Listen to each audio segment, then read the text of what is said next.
Okay, so this is problem 52, chapter 4 of Giancoli 6th edition. So what we have is an inclined.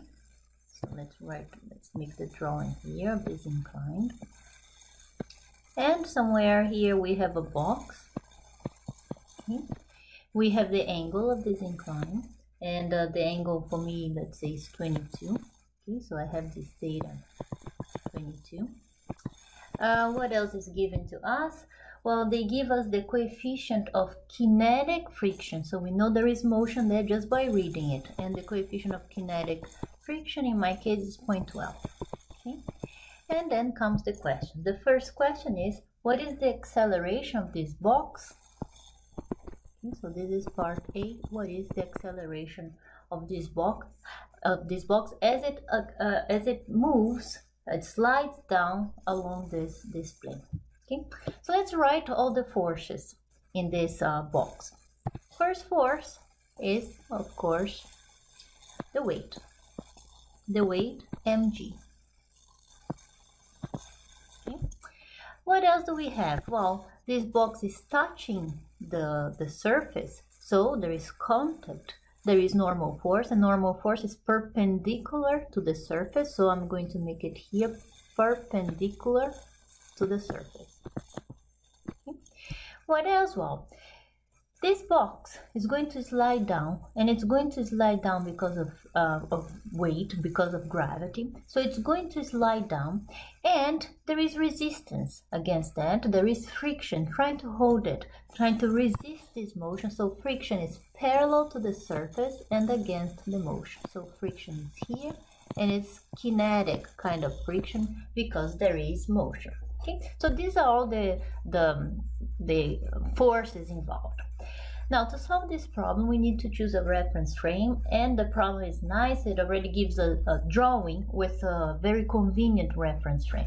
So what is the convenient reference frame?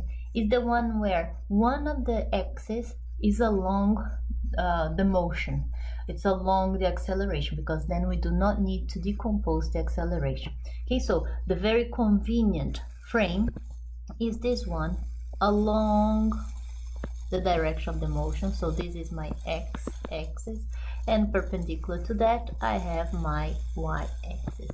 Okay, so you see that with this choice, which is very convenient for these problems with the incline, I don't need to decompose Fn. Fn is already along the y. I don't need to decompose the friction. The friction is already along the x. So the only thing that I have to decompose is the weight.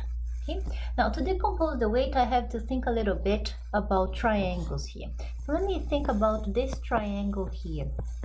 Okay, so this is a triangle, as you can see, and this angle here is 90. So from that, I know that this angle here is 90 minus theta. Okay. Now, this angle here between the y-axis and the x-axis, this angle here is 90. So this means that this angle here is theta. So this is very important to now decompose the weight. Okay. Let's see how I'm going to decompose the weight. I'm going to look for the component along this direction, so adjacent to the angle, and this component here is the y component, is the mg sine of theta. And the other component is along the x direction. It's opposite to the angle theta. No? So this is how I close the triangle. So this vector here is coming from the weight. It's mg cosine of theta. So it's because of this vector here, the mg cosine of theta, that this object will slide down.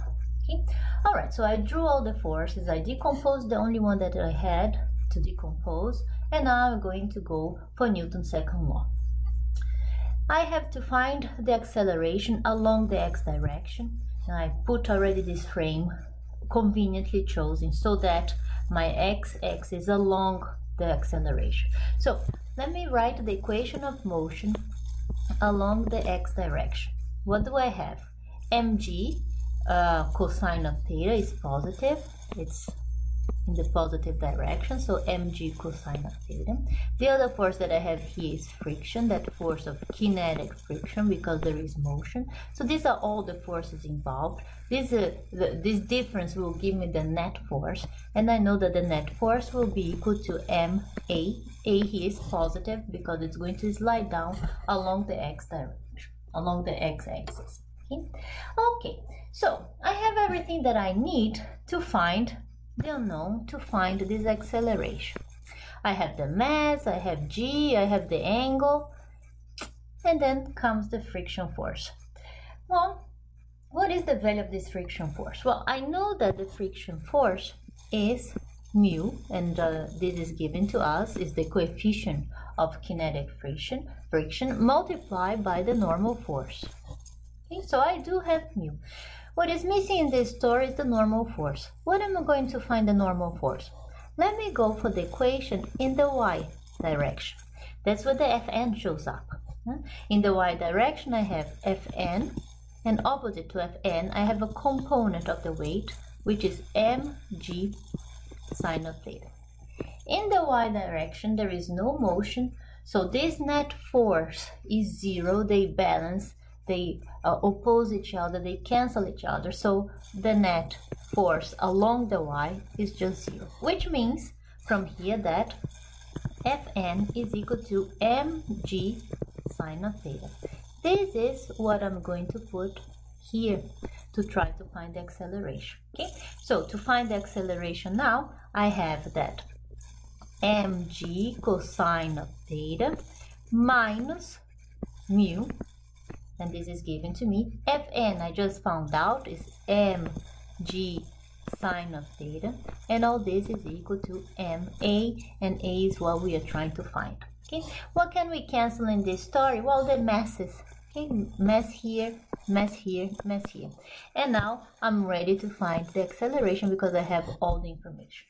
I have angle, I have the coefficient of kinetic friction. Okay, so this is the answer for part A. Now for part B, what they want to know is, what is the velocity, well, what is the speed of this box when it reaches the bottom of the incline? Okay, so the box initially at this point, had no initial velocity. The velocity was just zero, and then it starts moving, sliding down, and we want to know what is the velocity once we are at this point. Okay, all right, so we know the acceleration, we just found it here. And what else do we know? They say that the distance that along this plane, the distance that this box will cover, so this distance along the plane here, okay, so this whole distance in green here is given to us. In my case, this delta x because it's along the x direction, this delta x for me is 9.30 meters. Okay, let's read this problem. Let's see how they give us this delta x. They say that, they ask what will be the box speed when it reaches the bottom of the incline, given that the box starts from rest 9.30 meters up the plane from its base. So up the plane from its base. That's how they are giving us this distance. Okay. All right. So how are we going to find the velocity at the bottom? I'm going to use that old equation of ours, v squared equals to v naught squared plus 2a delta x. You see, I have everything. It starts from rest, this is 0. 2a we just found. Delta x, they just gave it to us. It's 9.30 in my case. And from here we can then get the speed.